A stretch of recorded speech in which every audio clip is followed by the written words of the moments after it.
Bridge యువతల 1275 double bedroom ఇల్లు ఇచ్చింది ఎవరు పూర్తయినాయా? దానికి మొన్ననే రంగులు మార్చినారంట కదా, చూసినారా మీరు? రంగులు మార్చి రిబ్బన్ కట్ చేసిపోయినారంట మొన్ననే. ఏది మన డబుల్ బెడ్రూమ్ ఇళ్లకి 3 రంగులు పూసి ఇదే ఇందిరమ్మ ఇల్లు అని చెప్పి మొన్న వచ్చి 3 మంత్రులు రిబ్బన్లు కట్ చేసిపోయినారంట. గద్వాల ప్రజలను అమాయకులు అనుకుంటున్నారు, మీకు తెలియదు అనుకుంటా ఉన్నారు.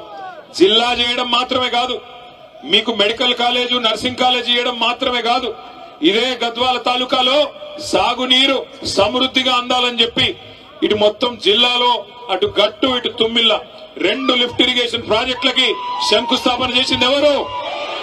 మొదలు పెట్టింది ఎవరు? అరే తుమ్మిళ్ళ పూర్తయింది, గట్టు కూడా మనం దిగిపోయే నాటికి దాదాపు 40-45% పూర్తయింది.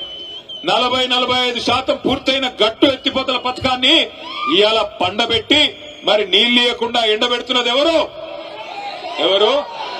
కాంగ్రెసేనా?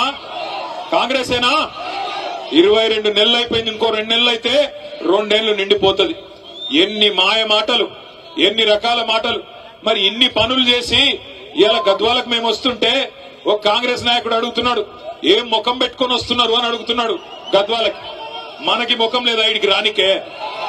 జిల్లా చేసి మెడికల్ కాలేజ్ ఇచ్చి నర్సింగ్ కాలేజ్ ఇచ్చి 1-2 కాదు 2 ఎత్తిపోతల పథకాలు, వాటితో 1,00,000 ఎకరాలకు జిల్లాలో నీళ్లిచ్చి మొత్తం ఉమ్మడి పాలమూరు జిల్లాని 2014లో, ఇది మన పత్రిక కాదు, ఇదిగో నిన్నగాక మొన్న 11 సెప్టెంబర్ నాడు ఇగో ఈ దినపత్రిక రాసింది.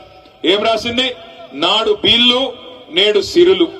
నాడు బీళ్లు ఉమ్మడి పాలమూరు జిల్లాలో నాడు బీళ్లు అయితే ఇవాళ సిరులుగా మారి ఆనాడు 8 లక్షల ఎకరాలు మాత్రమే సాగుంటే మరొక 10 లక్షల ఎకరాలు పెరిగి 18.5 లక్షల ఎకరాల్లో ఇవాళ సాగునీరు అందుతున్నది కేసీఆర్ గారి నాయకత్వంలో అని చెప్పి ఇగో ఈ దినపత్రిక రాసింది.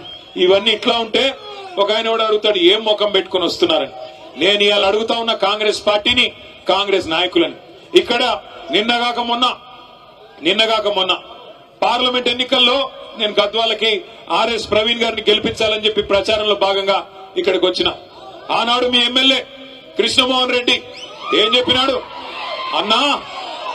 అన్నా కాంగ్రెస్ పార్టీలో నేనెందుకు చేరతా, నన్ను చేరమంటున్నారు, అవసరమైతే రైలు కింద తలబెట్టి చచ్చిపోతా, కానీ కాంగ్రెస్ లో చేరను అన్నాడు. చెప్పినాడా లేదా?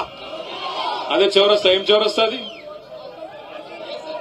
వైఎస్ఆర్ చౌరస్తానా? వైఎస్ఆర్ చౌరస్తాలో మీటింగ్ పెడితే